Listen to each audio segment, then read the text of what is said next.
You're listening to Thrive, your agency resource, the only podcast of its kind for creative, media, and technology leaders who are ready to dive deeper into consciousness, leadership, and agency growth. I'm your host, Kelly Campbell.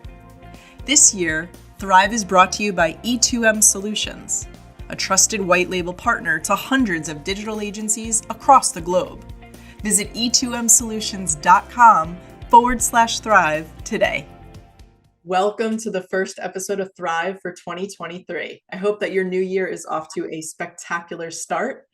This year, I'm bringing you content and conversations that will definitely get you thinking in a whole new way. Today, I'm joined by Khusbu Doshi, who is VP of Global Sales and Customer Service at E2M Solutions, which is a white label partner to digital agencies and also sponsor of the podcast for this year. Khushbu, thank you so much for joining me. A warm welcome to Thrive. Thank you, Kelly. Thank you for having me and excited to speak with you. First of all, a very happy and a wonderful year to all the listeners, and I wish nothing but the best for all of you this new year, and excited to have a talk with you. Yeah, absolutely.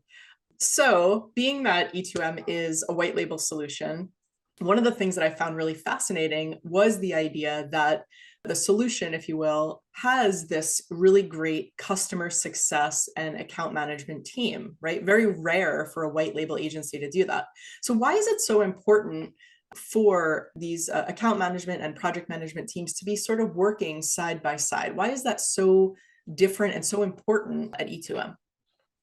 So I feel, the project managers are capable of dealing with more when it comes to technicalities, but when it comes to understanding the client's requirement, understanding what their expectations are and making sure that they are being fulfilled, I feel having account managers working with the project managers makes it a win-win, where we are not just taking care of the implementation or the execution part, but we are also taking care of their expectations. We are helping them with kind of understanding how this could be done better.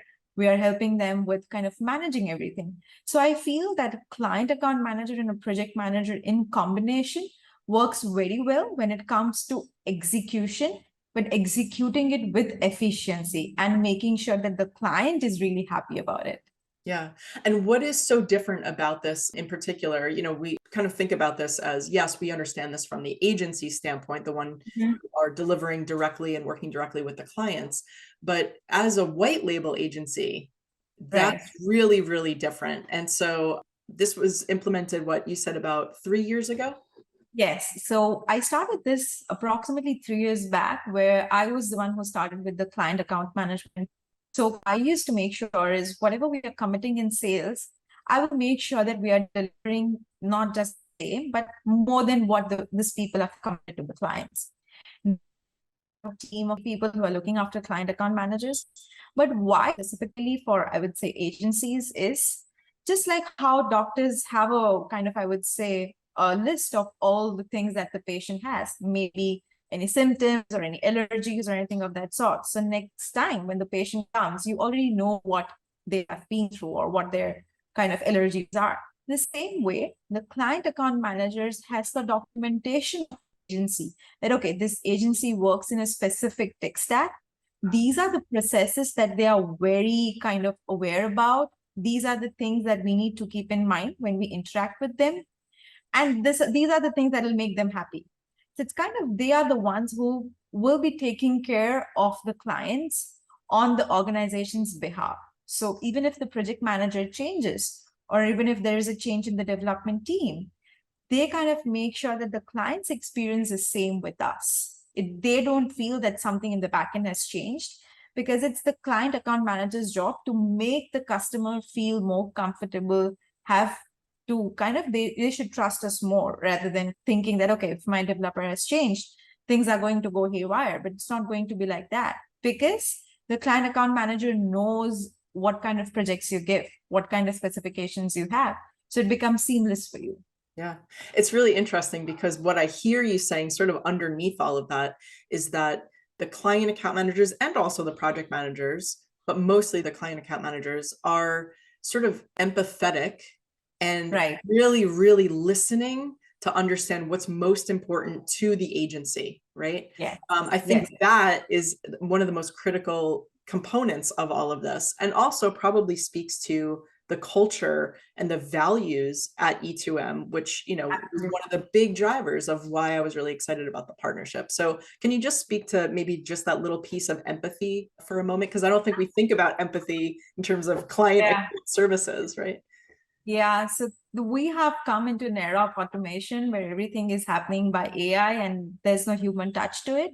But when it comes to retaining your clients, making them feel like you are a part of their journey, this thing is important. So basically, let's say, you are in a project deadline and there are more resources to be needed.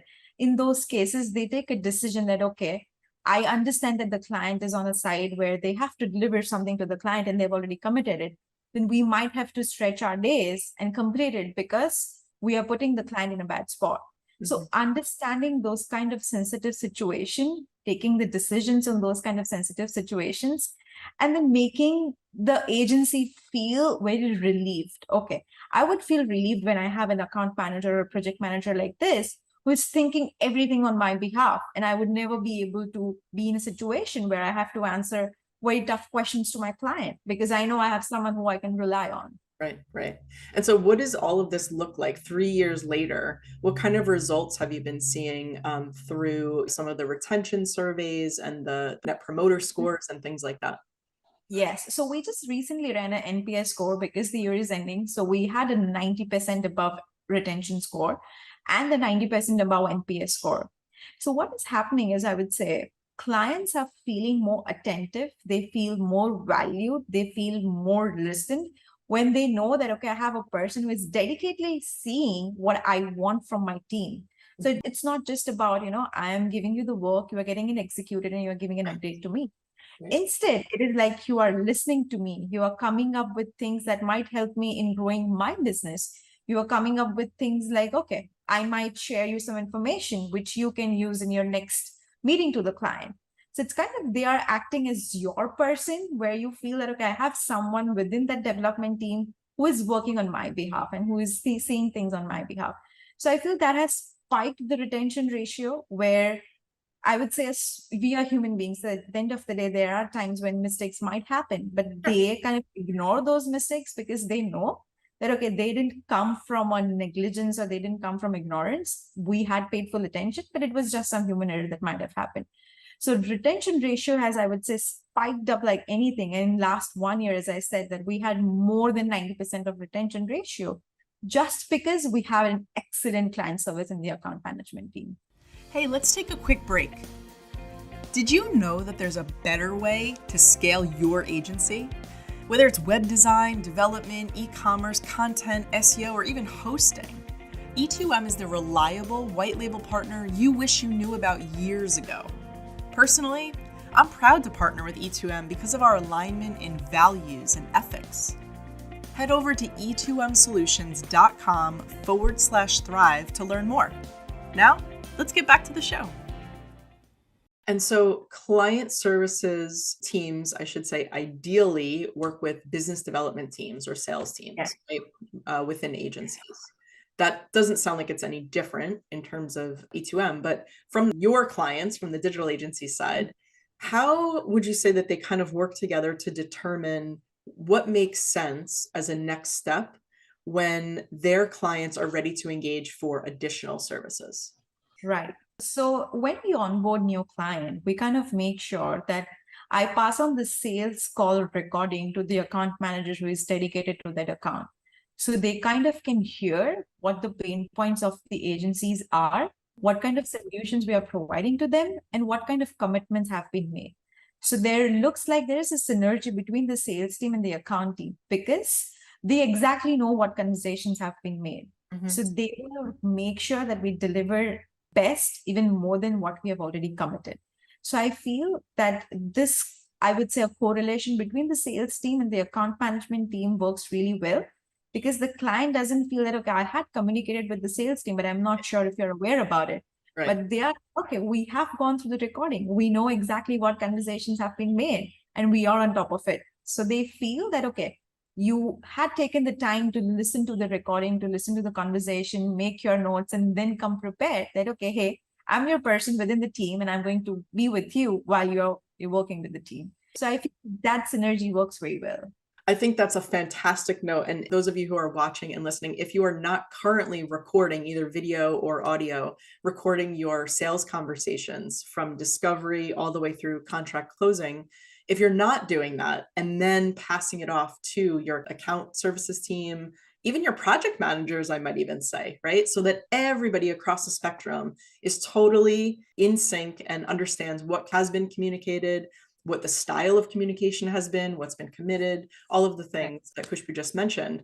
If you're not doing that already, maybe it's the very beginning of the year, maybe you do that and you make that a commitment and really, honor that this year, because so much will absolutely change in terms of that handoff, in terms of the client success factor, and even in terms of the retention. I think when you start any relationship, the more that you're on the same page and the more that the client doesn't feel like, oh, I've got to repeat the same thing to 3 different people in the organization, right out of the gate, you're coming across as, we are really streamlined here and we're all on the same page and we communicate well, and we're going to do that, going forward in the relationship. So that's a great note. Thank you for mentioning that. And one of the other things that was so interesting the last time that we spoke, you implemented this. I think it's actually kind of fascinating, and I would love for you to talk a little bit more about it. But you implemented these kind of like custom company updates that you send to clients. And this is another note. As you're talking, I want the audience to think about this and about doing it for themselves as well.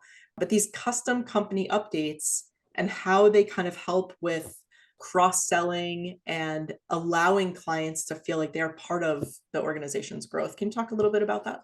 Absolutely. So I just started this 1 year back, where I write like custom company updates and I send it to all the digital agencies that we are engaged with. Now, you might have engaged with us for, let's say, for web work, but you don't know that we excel in the content division, we excel in the SEO part, we excel in the e-commerce part. So it's kind of making them feel inclusive about the growth. So when we started back in January 2022, we were a team of 100 people, but now in January 2023, we are a team of, I would say, 180 people.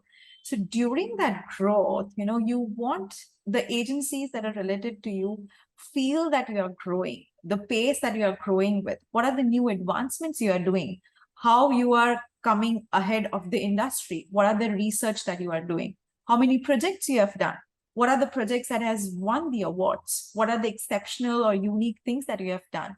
In terms of websites, how many websites you have deployed, what are the new challenges you faced and you overcome those challenges. So having those stats written at the end of the month, giving them just a recap about how December was for E2M, what events we did, how many new members we onboarded, how many new clients we onboarded, and what are the list of things that we'll be working in January, and kind of some exceptional studies that any of the team might have come up with. So these kind of updates, I feel clients are loving it. The digital agencies feel that, okay, you guys are growing really nice.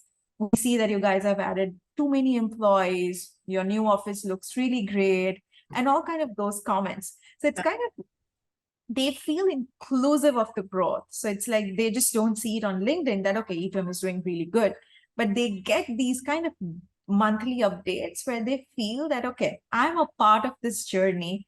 I know exactly how they are doing, what the stats look like, what the numbers are at the end of the month. And I feel it has been working really well for cross-selling as well.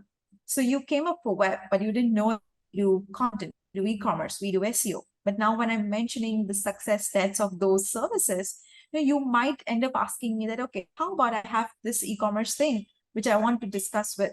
So if I might have not mentioned that in the company status update, then, you might have never known that we are good in e-commerce or SEO or content.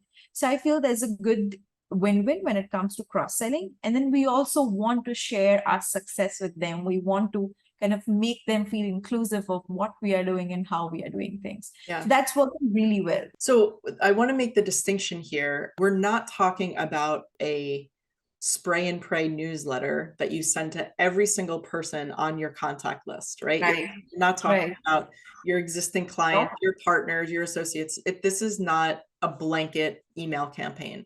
This is a custom update for each of the clients on your list and kind of giving them pertinent information, yes, about your company, but mostly what you're doing is you're sort of including them in the growth, as you said, but also demonstrating the success in other areas specifically that they are not using you in, right? Or not leveraging your agency for. So that's where the customization comes in. Obviously, you can also personalize it extremely well because you're writing it literally for them. And I'm imagining that you're using some efficiency in there where, maybe blocks of content about a particular award or some of the stats, those are going to cross over across multiple of these company updates. But the idea that it's custom, right? And at your agency, if you're listening or watching this, like you shouldn't have 200 clients, right? Like this should be something that would be feasible and pretty easily done. Someone who's handling your business development, maybe this is even something that the account managers do at your organization. You can put it on someone within the agency to do this. But I think it's a great idea. It's not one that I've really thought of before because I was always thinking about kind of newsletters broadly. Yeah. Custom company updates seem like they would be pretty incredible. And also solidifying the partnership, right? Because Exactly. you are really embedded in their organization. And now they're getting the chance to kind of like reciprocally live vicariously through that growth for you as well. And that's partnership, right? Like you're supporting one another. Yeah. And I think that has increased the trust level as well because they know exactly how we have been growing and what we have been doing and how the team is doing different things. So that increases naturally the trust they have on the team to do different things. So they don't hesitate on bringing new work or complex work for the team because they know in the back of their minds that, okay, my development team or my white label team should be able to do it. And, they just bring it without having any hesitation. Yeah, well, that's great. So I guess my last question is talking about the point of contact for clients, right? So we know that project managers have a role, very, sort of like tightly defined role. And then we have client account managers and they have a role, maybe not as tightly defined sometimes. But what do agencies need to keep in mind when they're thinking about the point of contact in situations where an existing client is looking to, let's say, engage for a different service or something along those lines? What do we need to keep in mind in terms of the point of contact? Who are referrals made to, for example? Yeah. So that's a really good question. Now, there's always a confusion as to who we should reach out to when we want to upscale or when we want to use any of the services. So that's the reason we have client account managers in place. So they kind of have that rapport with the agencies where they know exactly what the need is, what kind of cross-selling is required in terms of if they are looking for any other services or not. Right. And in terms of referrals as well, because the account managers work very closely with the digital agencies to gauge what kind of volume they have, what kind of websites they'll be working with. So they are in constant communication with them to understand the type of the work and the efficiency of the work with the team. So kind of they are the ones that the referrals will be sent to, and then they take the referrals from there. So it's kind of, not dodging it, like giving it to one person, that one person gives to other person, and then the whole process takes it. Right. Other than that, it's like, the project managers are just for the technical stuff, like the development part. But apart from that, everything else is being handled by account manager, be it cross-selling, upselling, renewals, upgrades, downgrades, pausing the plans, speaking with their end clients, handling the referrals, and everything is being handled by the account managers. Yeah. So the agencies don't basically get confused as to whom I should reach out to. They directly reach out to the account managers for that. Right. Okay. So I think that's just a great point. This is all about clarity of communication and knowing who do you go to, who do you make introductions to, who do you make referrals to, when it comes to your clients or other people making referrals to your agency, right? Just having that one person who's like, this is, in this case, like at E2M, like, Khushbu, you are the one, right? So when I'm making a referral for an agency to work with E2M, I'm making that introduction between that client or that agency owner and you, right? And I think just getting clear on inside of your own organization, who is that go-to? Is it the CEO? Is it not the CEO? Is it the head of business development? Is it the head of client success or account management, right? So just getting clear on that and then communicating that to everyone else so that everyone is very clear on that. You can communicate that on your LinkedIn channel. You can communicate that in your email signatures, right? On your website for sure. Who is the person who I should be referring new business? So love that. I love that clarity that you have. Yeah. Well, Khushbu, thank you so much. I really, really appreciated this conversation, and I'm really looking forward to the rest of the year with E2M. Happy New Year, everyone. And Khushbu, thank you so much for joining me on the podcast. Thank you for having me. It was a pleasure speaking with you. And thank you for joining us. If you liked this episode, please rate the show or subscribe wherever you watch or listen. And a big thank you to the official sponsor of Thrive for this year, E2M Solutions, your white label agency partner. Learn more about their approach, services, and subscription plans at e2msolutions.com/thrive.